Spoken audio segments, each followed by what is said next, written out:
యేసుక్రీస్తు కూడా సమస్త విషయంలో మనవలనే శోధింపబడ్డాడు. మనవలనే. నేను మాట అడుగుతాను, యేసుప్రభు కష్టం ఏంటో మీకు అర్థం కావడానికి ఒక మాట అడుగుతాను. ఇప్పుడు టైం 9:30. రేపు 9:30 వరకు ఒక్క అబద్ధం కూడా ఆడకుండా ఉండగలరా? ఛాలెంజ్. మనకు తెలుసు మనం ఎంత సేపు అబద్ధం ఆడకుండా ఉంటాం.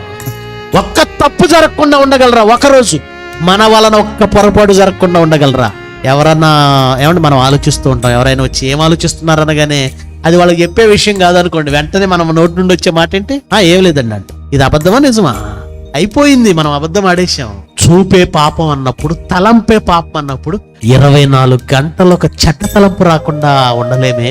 యేసుక్రీస్తు 33.5 సంవత్సరాలు ప్రాణం విడిచేంత వరకు ఒక చెడు తలంపు కూడా రాకుండా బ్రతకాలి.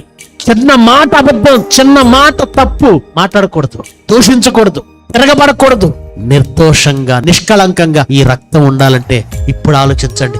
పాపం చేసే అవకాశం ఉన్న పాపభూయిష్టమైన ఈ శరీరాన్ని ధరించుకొని అనుక్షణం పాపం చేయమని శరీరంలో ప్రతి అవయవం శోధిస్తుంటే, ఆ శోధనలను అణిచి వాటిని జయించి ఎంత కష్టపడి మన కోసం ఒక్క తప్పు కూడా జరగకుండా ఆయన నిలబడ్డాడు. ఎంత కష్టం, ఎంత కష్టం!